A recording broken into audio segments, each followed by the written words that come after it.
Hello, my friend. It's time for our meeting this Thursday, January 16th.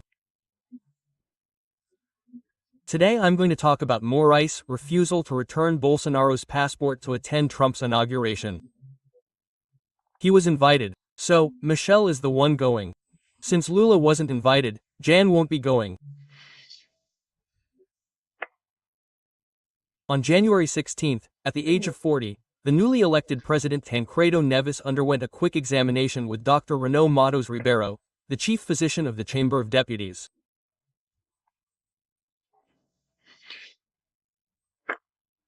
Dr. Renaud said that he had a problem in his lower abdomen and was feeling pain. He asked for confidentiality, went to Mato Grosso, where the temperature was 37 C, and then went to Europe, where the temperature was 7 C. When he came back, he passed through Washington, and a dentist diagnosed him. He had a toothache, but it wasn't a toothache, it was a generalized infection. And he took medication until the day before the inauguration. That's what happened. Well, let's get to today's conversation. Don't forget to subscribe and leave a like or dislike at the end.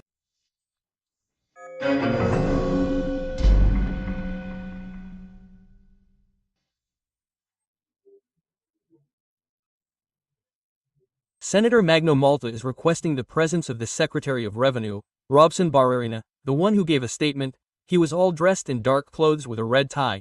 He says he was talking about unscrupulous criminals who spoke badly about PICs and such. He wants him to clarify who the criminals are. He's accusing someone of a crime, right?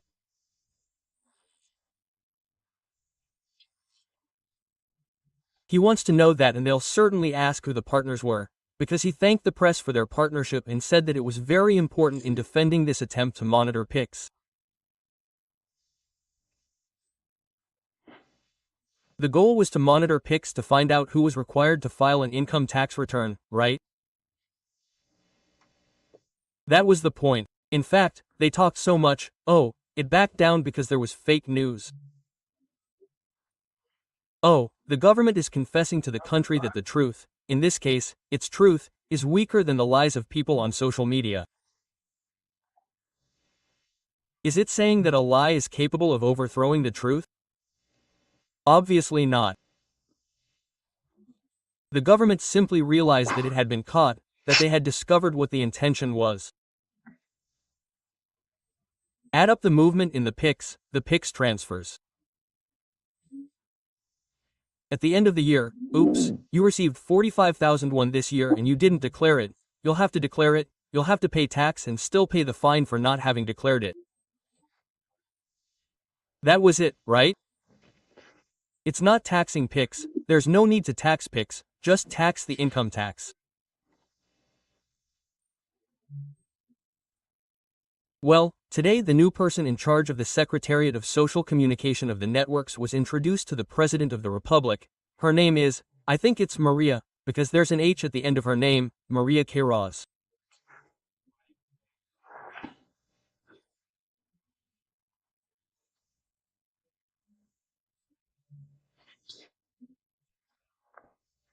Today I had lunch with someone who was there at Sidonio's inauguration, and he told me two things. That he found Paulo Pimenta very embarrassed and irritated by Sidonio's speech, and that when they said that Sidonio was going to replace Bruno Rosa, who worked on social media, with Janja, they said, look, it's better not to do that.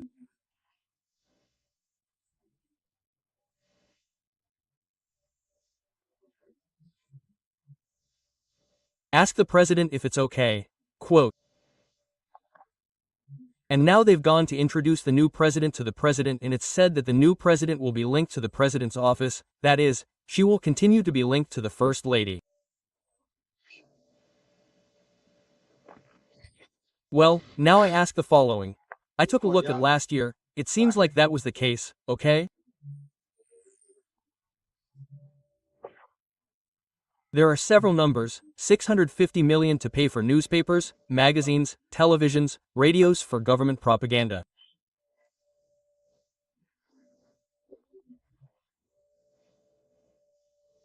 I think it's money wasted. Do you know why? There's pics proving it. The government pays people to praise. It should pay people to criticize, because praise is misleading. It pays. Then come the courtiers, right? Members of the court, the sycophants praise. Imagine if it weren't.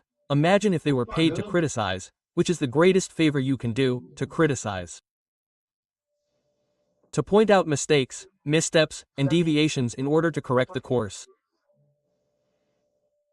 With applause, people get off the road and keep making mistakes, right? Great, very good. Look, this road is going to fall into the swamp, it's going to fall into the mud, it's going to fall into the abyss, and then they keep applauding. If on the day that disastrous normative instruction came out, do you know why? First of all, why did they abandon the normative instruction? Because they're in a bubble. They don't know the Brazilian people. They live in a bubble, in this bubble built by this press that the Secretary of Revenue called a partner, right? And that deceives. Look, it's okay, let's go. This is it. The people are stupid, the people are imbeciles. The people don't know that if they monitor pics, the income tax will know how much you're earning. But the people know. The people are not stupid anymore. The people are no longer, although they do everything they can to keep the people illiterate, poorly informed.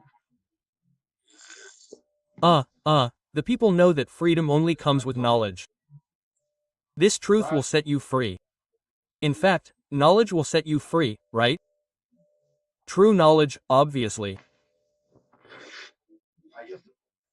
And then there's this. Imagine the government announcing this normative instruction, a shameful stupidity, right?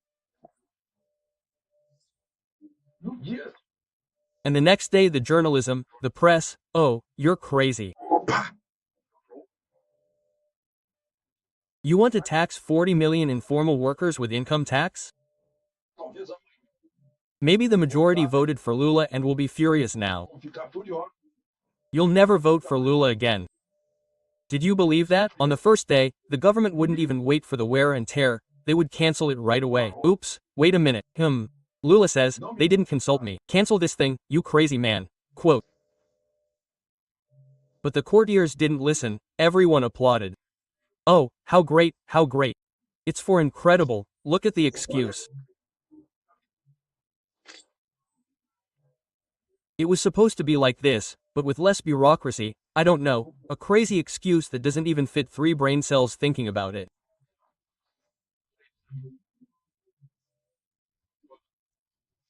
There's no other explanation for a revenue agency to monitor so as not to collect, right?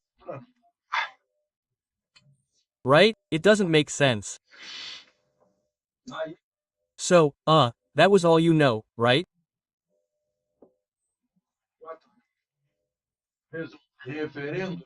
Nicholas held a national referendum in 4 minutes, the Brazilian digital agora said no, it won't stop to monitor, right?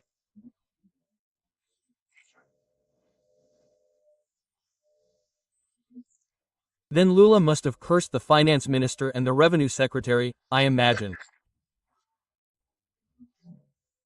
You guys get me into all sorts of trouble, right? And he cancelled it. There was no way.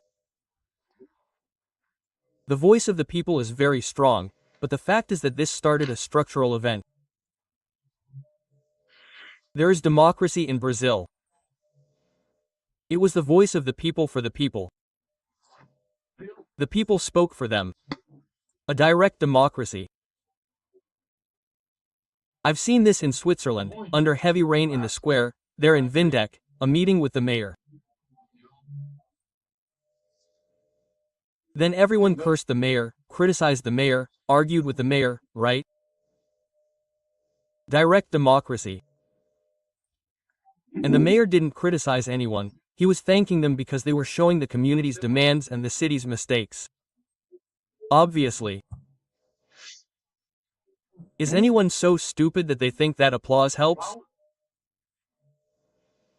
No, it's criticism that helps. My God. My God. It's criticism that teaches. You made a mistake here, look, thank you very much. I'll think about it and I'll correct it. You'll know why I made a mistake, where I made a mistake, how I won't make it again, right? That's it. And the government doesn't need to spend all that money from taxes. It should spend $650 million on health or public safety or education or basic sanitation, right? I'm not going to say the judiciary, because I'm watching the news in Estado, showing that each judge is earning 400,000, I don't know what, with these compensations and so on.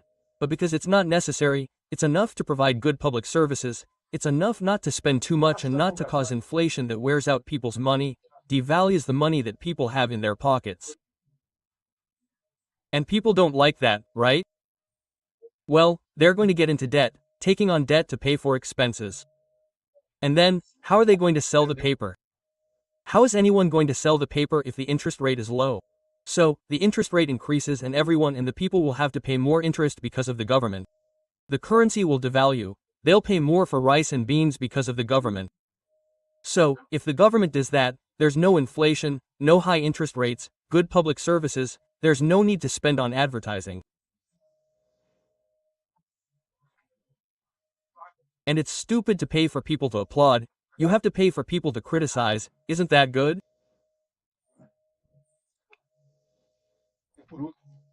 And finally, they sanctioned a part of the tax reform, just this little bit. The first part has 544 articles. Hey, taxpayer, you're going to have to read 54 articles. It comes into effect from 2027 and is the highest VAT in the world, 28%.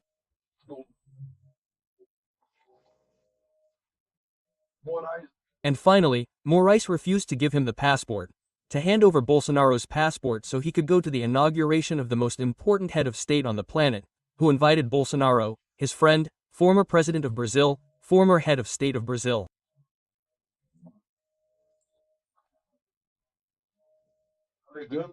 He is someone he has affinities with, claiming that, according to the official agency, Bolsonaro's behavior indicates the possibility of an attempt, just look, the possibility of an escape attempt.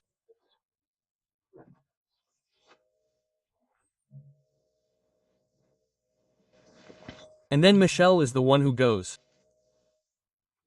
Michelle is going there, she's not going to the dinner.